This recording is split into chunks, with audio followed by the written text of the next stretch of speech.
Tonight's topic is about you, the individual, and how important you are and how much you are needed in this world. My brother and sister, tonight inshallah will be a short reminder, more of a motivational talk inshallah.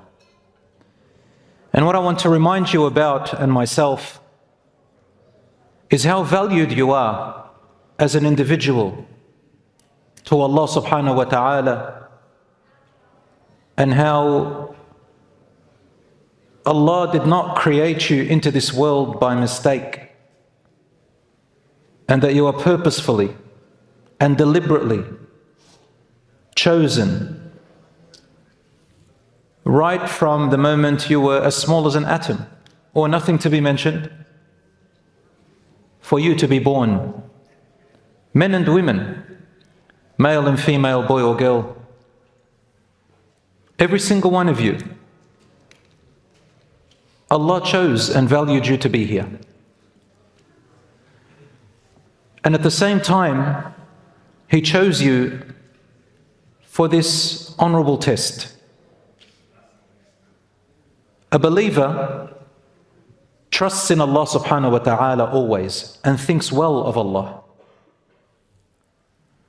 And Allah ensures us in the Quran that He took pride in your creation, in front of the highest creation, that He created the angels. In Surah Al-Baqarah,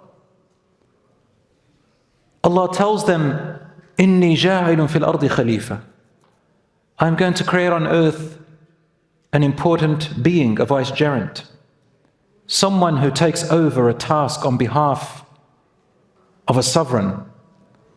Allah created us in the world of the highest form of intelligence and importance. But He told us to hold the amana, the trust. And only those whom Allah values, He gives the trust to hold. And the Shaitan, Satan, or Iblis, the one who refused to bow to our father Adam, to the mankind, he vowed to try and stop you. The first place that he vowed to stop you is to make you believe that you are low, that you are nothing, that you're not important, that you are a failure, that you are not needed in this world. In fact, that you are a mistake and not meant to be here. And he has succeeded in many who forgot that Allah subhanahu wa ta'ala is merciful and favors you in every way, shape or form. Allah subhanahu wa ta'ala tells us, for example, in the Quran, that when you hear whispers of the enemy or of hateful people, whispers, which includes what they write, say about you on social media, for example. Or when you see someone in the family talking, even if they mention your name, or people backbiting you, or the whispers that dwell inside of your own thoughts. They tell you bad things about yourself, and you begin to believe them. Allah tells us that's from the tricks of the Shaitan. Why? Allah says in Surah Al-Mujadala, إنما النجوى من الشيطان ليحزن الذين آمنوا وليس بضارهم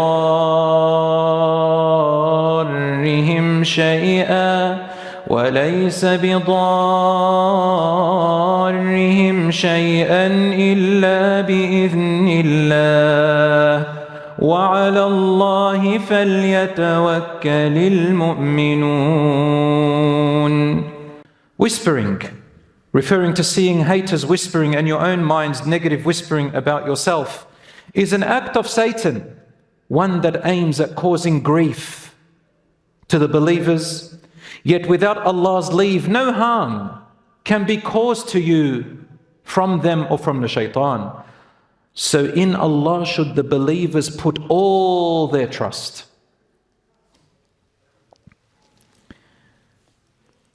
Thoughts in our brain, in our mind, are our own, And it is up to you and I to believe them or not. My brothers and sisters, Qadr, which means destiny and what Allah has decreed and His pre-measurement, they come in three forms. One, what happens to you. Number two, what happens inside you. And number three, what happens because of you. All of these are within the meaning of what Qadr, the destiny of Allah, means. Once again, three ways. What happens to you, what happens inside you, and what happens because of you. What happens to you from around the world is not your fault. And you have no control over it. You just learn to adapt with it, and Allah rewards you and strengthens you if you can learn how to be resilient to it. And He rewards you when you even fail and you are in pain, but then you get up again. The ones that happen inside of you, anything that happens within you, including the thoughts that come and go, you have no control over them really. You are not judged for them.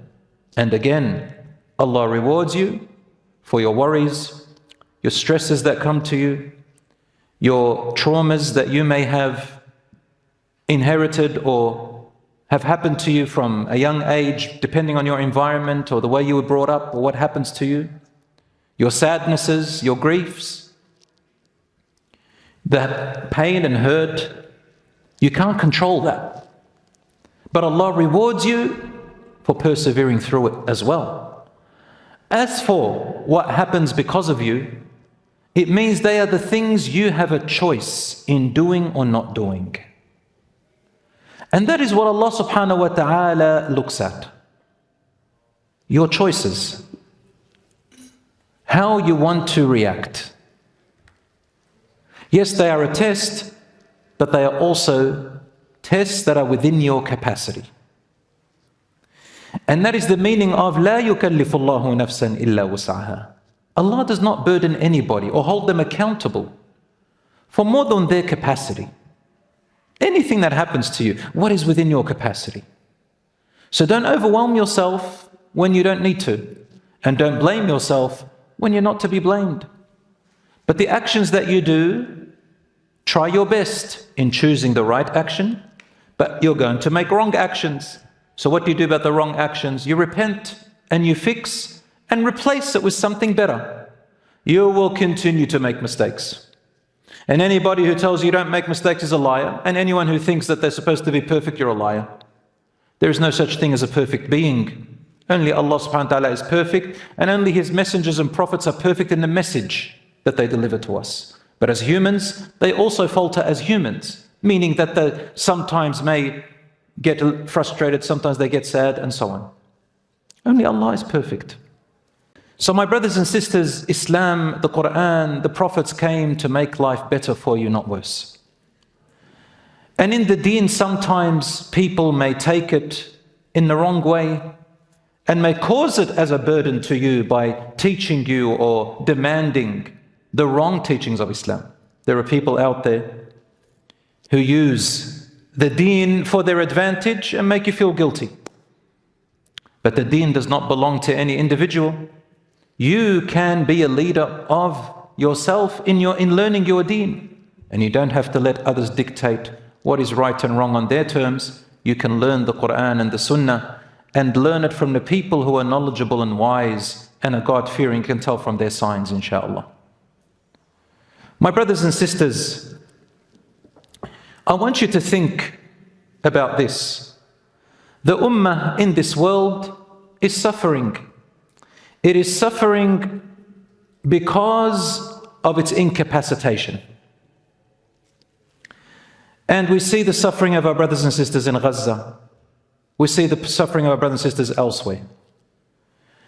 Allah subhanahu wa ta'ala wants you to know that you as an individual are needed. Meaning, He doesn't want you to fall prey to the Shaitan's whispers and that you are not important. Every individual is important. Even the disabled Muslim is important. Even the disabled person who has a good heart and wants to do good, even if they're not Muslim, they are important. Abdullah ibn Maktoum radiyallahu anhu was a blind man at the time of the Prophet sallallahu alaihi wasallam. He was a companion who was blind. You heard of him in Surah Abasa wa Tawalla an ja'ahu al-a'ma. He frowned and turned away from him when the blind man came to him, to the Prophet sallallahu alaihi wasallam. He was a disabled person. Yet he never let his disability make him believe that he's lower than the rest. Nor did the Prophet ﷺ, nor the community around him ever made him feel the slightest feeling that he was lesser or incapacitated than anyone else. And even when the Prophet Muhammad ﷺ turned away from him and frowned, meaning he wants the other people's attention, Allah subhanahu wa ta'ala reprimanded the Messenger ﷺ, and he went back and said, "Welcome to the one whom Allah subhanahu wa ta'ala reminded me about." He made him the mu'adhin of Fajr. Belal radiallahu anhu was the mu'adhin of al-Fajr al-Kadhib, meaning, you know how when in the middle of the night before Fajr by about half an hour, there's a bit of light, a twilight, and then it goes away. That's called al-Fajr, the lying Fajr. So there's two adhans, used to be. Belal radiallahu anhu would make the first adhan. Abdullah ibn Maktoum, the blind man, would make the second adhan, the real adhan. And how was he supposed to see the sunlight? He would estimate. Rasul sallallahu alaihi wasallam did not take him off his post of the mu'adhin of Medina. And when in the battle of Uhud, I think, or another battle, the Muslims were suffering and the flag was about to fall, the raya, the flag of the Muslims. If the flag falls, that's 50% of the defeat of an army, because their morale falls. They think they've been defeated once the flag falls. So Abdullah ibn Maktoum used his ability, whatever he can, of the other blessings that Allah had given him. Even though he couldn't use his eyes, he used the rest of his body. He used his ears, he used his senses, and he used his hands. And he said, "Give me the flag, I will carry the stand." He carried it. And he was inconspicuous, because the enemy doesn't look for a person who's not fighting. They look at the person who's fighting him. Abdullah ibn Maktoum is blind. He couldn't fight because he couldn't see, but he carried the flag, which was the victory result of the Muslims. No. Allah nor His messengers ever told us nor taught us to look down on anybody, even the physically handicapped. Everyone has a place and a role and an ability, and we as a community need to understand that. It doesn't matter who you are, man or woman, you have a purpose. Whatever skill you have, even if it's as small as the Ethiopian woman at the time of the Prophet ﷺ, who nobody knew her name. Nobody, till today, wallahi, in all the narrations of hadith, we don't know her name. Why? The name is not the most important thing. The name is for Allah. We're all going to die and our names are going to be forgotten. But the work that you leave behind, the legacy, is what is remembered, your a'mal, your actions. Who is the one that has to remember you? Allah. And that's the most important thing.